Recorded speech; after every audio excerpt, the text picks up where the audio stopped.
الحمد لله رب العالمين والصلاة والسلام على سيد الأنبياء والمرسلين وعلى آله وأصحابه أجمعين أما بعد فقد قال الله تبارك وتعالى في كلامه المجيد والفرقان الحميد أعوذ بالله من الشيطان الرجيم بسم الله الرحمن الرحيم إن الذين آمنوا وهاجروا وجاهدوا في سبيل الله بأموالهم وأنفسهم وقال تعالى في موضع آخر ويؤثرون على أنفسهم ولو كان بهم خصاصة صدق الله العظيم۔ معزز سامعین کرام، حاضرین عظام، نوجوان دوستوں اور بزرگوں، پچھلے تقریباً 3 مہینوں سے آپ کے سامنے جس موضوع پر گفتگو چل رہی ہے وہ موضوع ہے جناب نبی کریم صلی اللہ علیہ وسلم کی سیرت اور آپ کی حیات طیبہ اور آپ کی زندگی۔ ہماری بات پچھلے ہفتے یہاں تک پہنچی تھی کہ نبی کریم صلی اللہ علیہ وسلم مکۃ المکرمہ کو چھوڑ کر مدینۃ المنورہ پہنچ جاتے ہیں، اور وہاں پر آپ نے ابو ایوب انصاری رضی اللہ تعالی عنہ کے وہاں قیام فرمایا، اور آپ نے مسجد نبوی کی بنیاد رکھی، اس کی تعمیر کی،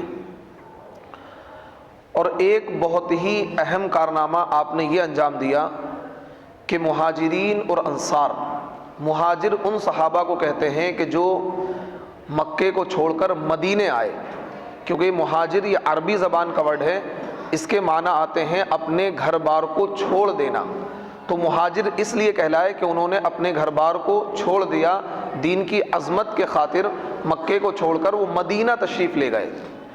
اور انصار ان صحابہ کو کہتے ہیں، یہ انصار کوئی برادری نہیں ہے، یہ انصار اس وجہ سے کہلائے کیونکہ انصار عربی زبان کا ورڈ ہے، اور اس کے معنی آتے ہیں مدد کرنا۔ کیا معنی آتے ہیں؟ مدد کرنا۔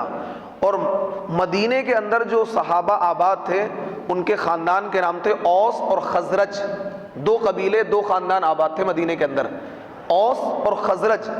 تو اوس اور خزرج کے لوگ جو مسلمان ہو گئے تھے، اللہ کے نبی سے پہلے ہی ملاقات کر کے، میں نے آپ کو بتایا تھا کہ بیعت عقبہ اولیٰ، بیعت عقبہ ثانیہ، جو مکۃ المکرمہ میں جا کر اللہ کے نبی کے ہاتھ پر کلمہ پڑھ کر واپس آئے تھے، اور پھر مصعب بن عمیر کو اللہ کے نبی نے بطور معلم کے، بطور داعی کے مدینے بھیجا تھا، وہ گھر گھر جا کر اسلام کی دعوت دیتے تھے۔ تو اس طریقے سے مسلمانوں کی ایک اچھی خاصی تعداد مدینے میں بھی تیار ہو گئی تھی۔ تو مدینے کے وہ مسلمان جن کا تعلق قبیلہ اوس اور قبیلہ خزرج سے تھا، یہ لوگ ان مہاجرین کی مدد کے لیے تیار ہو گئے، اور انہوں نے اتنی مدد کی کہ تاریخ انسانی میں اس کی کوئی نظیر اور کوئی مثال نہیں مل سکتی، یعنی اتنی دل کھول کر مدد کی۔ تو اس وجہ سے اپنی مدد کرنے کی وجہ سے یہ کیا کہلائے؟ انصار۔ کیا کہلائے؟ انصار، کیونکہ انہوں نے مدد کرنے کے لیے جو ورڈ استعمال ہوتا ہے وہ نصر کا اور انصار کا لفظ استعمال ہوتا ہے۔ اور مہاجرین اس لیے کہلائے کہ انہوں نے اپنے گھروں کو اسلام کی عظمت اور اسلام کی سربلندی کے لیے چھوڑ دیا، اس لیے وہ لوگ مہاجر کہلائے۔ بات سمجھ میں آئی؟ تو اب نبی علیہ الصلوۃ والسلام نے یہ دیکھا کہ وہ لوگ جو مکۃ المکرمہ سے مدینے آئے ہیں، ان میں سے کیونکہ وہاں سے چھپ چھپا کر ہجرت کر کے آئے تھے، کچھ صحابہ ایسے تھے جو مکۃ المکرمہ میں اچھی پوزیشن میں تھے اور مالدار لوگوں میں ان کا شمار ہوتا تھا۔ حضرت ابو بکر ہیں، حضرت عمر ہیں، حضرت عبد الرحمن ابن عوف ہیں، یہ مالدار لوگوں میں تھے مکے میں، لیکن جب یہ مدینے آئے تو ان کے پاس کچھ بھی موجود نہ تھا۔ ان صحابہ 45 لوگ ہجرت کر کے آئے تھے، ان کے پاس کچھ بھی موجود نہیں تھا، فقر، کیونکہ ایک دانے کا غلہ کیا ہے، ایک غلے کا دانہ بھی ان کے پاس نہیں تھا۔ اس طریقے سے لوگ آئے تھے۔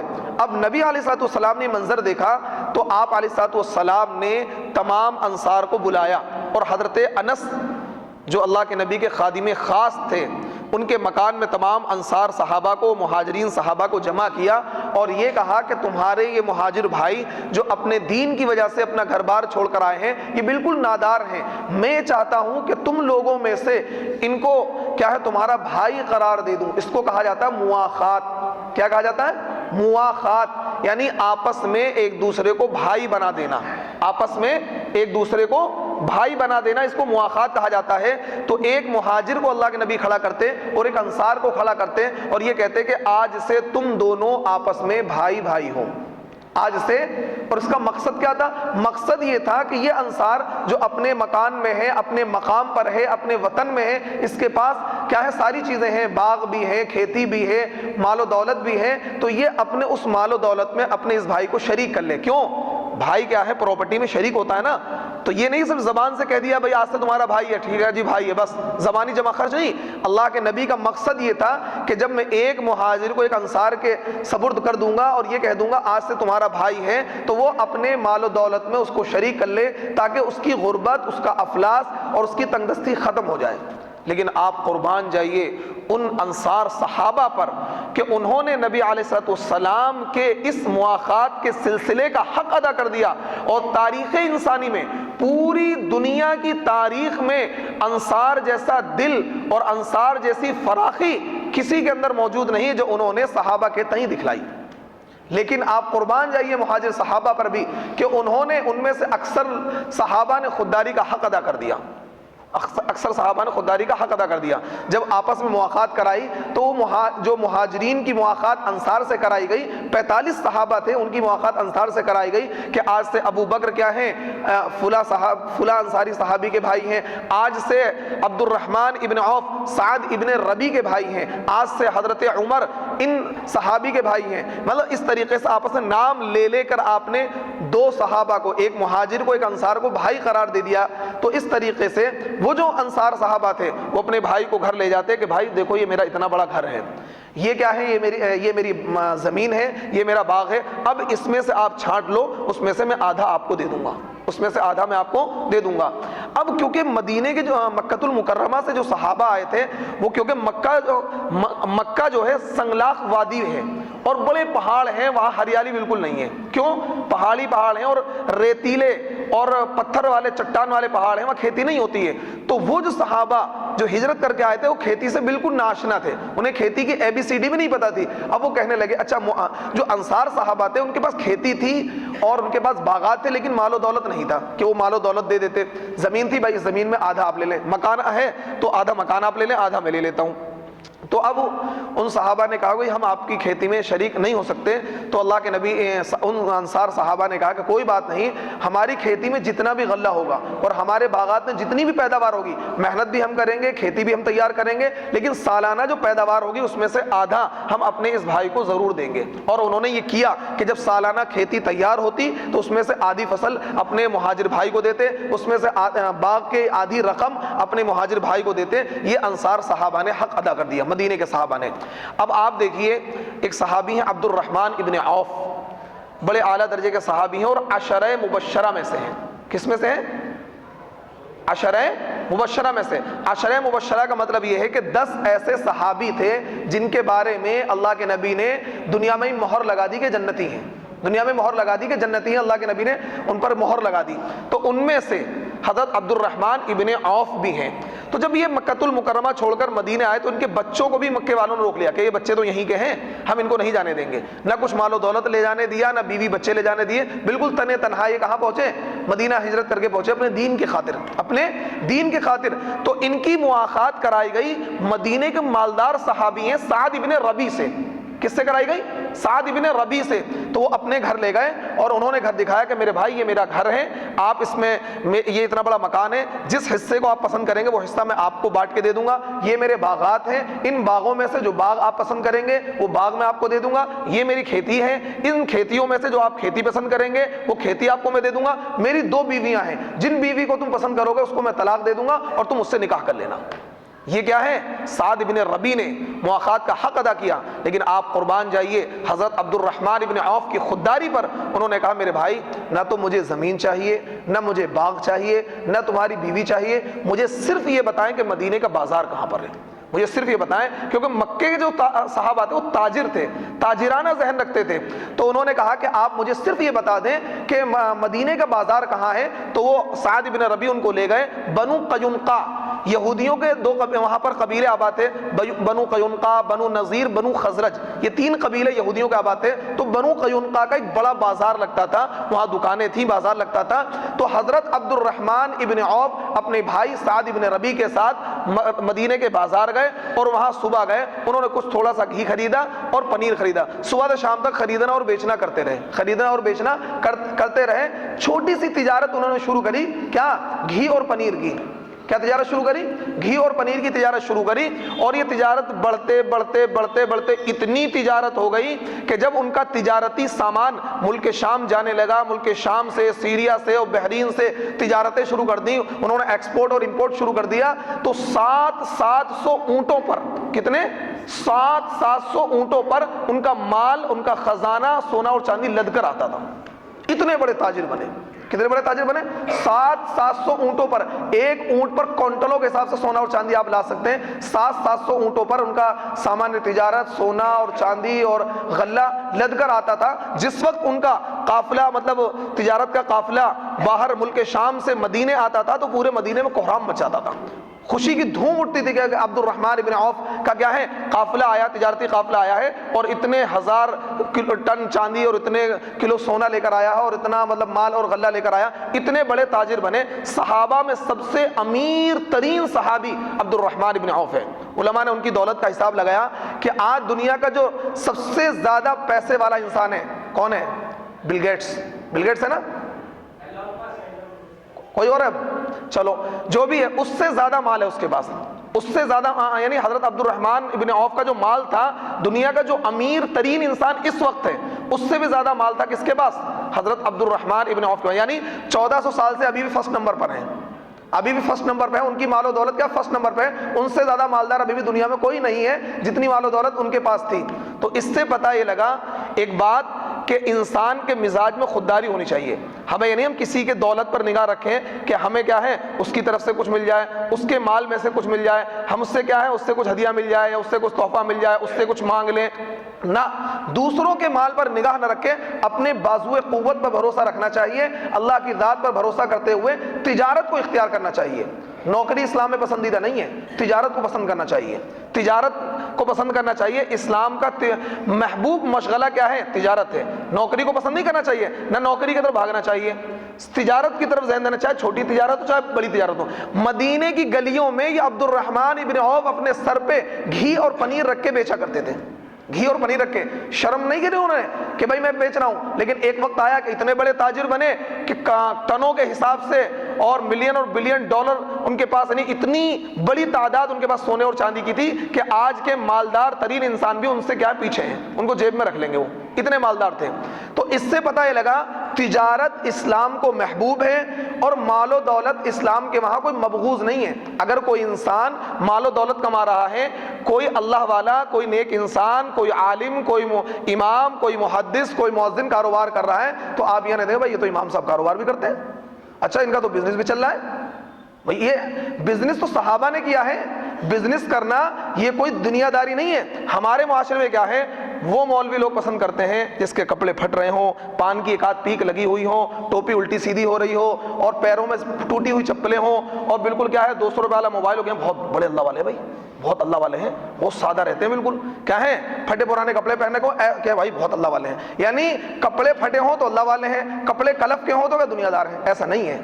بہت سے فقیر ایسے ہیں جو راستے پر بیٹھے ہوئے بھیک مانگ رہے ہیں، لیکن پوری دنیا ان کے دل میں سمائی ہوئی ہے، پوری دنیا ان کے دنیا کی محبت اتنی دل میں سمائی ہوئی ہے۔ بہت سے بادشاہ ایسے ہیں کہ بادشاہ کی کرسی میں بیٹھے ہوئے، لیکن دنیا کی حقیقت ان کے دل میں کچھ بھی نہیں ہے، دنیا کی حقیقت ان کے دل میں کچھ بھی نہیں ہے۔ دنیا کمانا یہ عیب نہیں ہے، دنیا کو اپنے دل میں اتار لینا یہ عیب ہے، دنیا کمانا یہ عیب نہیں ہے، دنیا تو خوب کمائیے۔ اگر آپ پیسہ نہیں کمائیں گے تو حج کیسے کریں گے؟ آپ پیسہ نہیں کمائیں گے تو آپ مسجد کی تعمیر میں کیسے حصہ لیں گے؟ آپ پیسہ نہیں کمائیں گے تو زکوٰۃ کیسے دیں گے؟ آپ پیسہ نہیں کمائیں گے تو قربانی کیسے کریں گے؟ آپ پیسہ نہیں کمائیں گے تو صدقہ اور خیرات کیسے کریں گے؟ آپ پیسہ نہیں کمائیں گے اپنے بیوی بچوں کا عیش کیسے کرائیں گے؟ اپنی بیوی کو کیا ہے ریسٹورنٹ پہ کیسے لے جائیں گے؟ جامع مسجد گھمانے کے لیے کیسے لے جائیں گے؟ آپ جو پیسہ نہیں کمائیں گے کیا ہے دوسروں کے ہی منہ تکے گی آپ کی بیوی۔ تو اس لیے پیسہ کمانا کوئی عیب نہیں ہے، شرط یہ ہے کہ پیسہ حلال طریقے سے کمایا جائے، پیسہ حلال طریقے سے کمایا جائے، خوب کمایا جائے، اور زکوٰۃ بھی ادا کی جائے، حج بھی کیا جائے، عمرہ بھی کیا جائے، غریبوں کی مدد بھی کی جائے، معاونت بھی کی جائے۔ تو اگر کوئی امام، کوئی عالم، کوئی محدث، کوئی نیک انسان بزنس کرے تو آپ کو اس پر اعتراض نہیں ہونا چاہیے۔ صحابہ، ان سے بڑا تو کوئی اللہ والا نہیں ہو سکتا ہے۔ پوری دنیا کے قطب، ابدال، امام، مؤذنین ایک طرف اور عبد الرحمن ابن عوف ایک طرف، جب بھی ان کی بزرگی کا مقابلہ نہیں کر سکتے۔ تو اگر تجارت کرنا، پیسہ کمانا یہ دین کے خلاف ہوتا، شریعت کے خلاف ہوتا، یا اسی طریقے سے بزرگی کے خلاف ہوتا، علم کے خلاف ہوتا، تو عبد الرحمن ابن عوف کبھی بھی تجارت نہیں کرتے، امیر معاویہ کبھی بھی تجارت نہیں کرتے، حضرت عثمان غنی کبھی بھی تجارت نہیں کرتے، امام مالک رحمۃ اللہ علیہ، آپ کو بتا دوں علماء ایسے سے گزرے ہیں، حضرت امام مالک رحمۃ اللہ علیہ روزانہ ایک جوڑا بدلتے تھے، روزانہ ایک جوڑا بدلتے تھے، سال میں 365 دن ہوتے ہیں، روزانہ ایک جوڑا بدلتے تھے اور اس کو صدقہ کر دیتے تھے کسی غریب کو۔ اب آپ کہیں گے یار بھائی تو کیا ہے، یہ تو دنیا دار آدمی ہے۔ امام مالک امام دار الہجرہ، حافظ الحدیث، ہزاروں لاکھوں حدیث کے حافظ، تو اچھا پہننا، اچھا کمانا، اچھی گاڑی استعمال کرنا، اچھا موبائل استعمال کرنا، اچھا مکان استعمال کرنا، یہ عیب کی بات نہیں ہے، یہ عیب کی بات نہیں ہے۔ شرط یہ ہے کہ دنیا کی محبت اس کے اوپر غالب نہ ہو۔ تو اس لیے عبد الرحمن ابن عوف اور صحابہ کے طرز زندگی ہمارے لیے نمونہ ہے کہ ہم تجارت کریں اور خوب بڑھ چڑھ کر تجارت کریں، لیکن شرط یہ جائز طریقے سے تجارت کریں۔ اور تجارت اتنی اہم چیز ہے کہ میرے نبی صلی اللہ علیہ وسلم نے ارشاد فرمایا، التاجر الصدوق الامین مع النبیین والصدیقین والشہداء والصالحین۔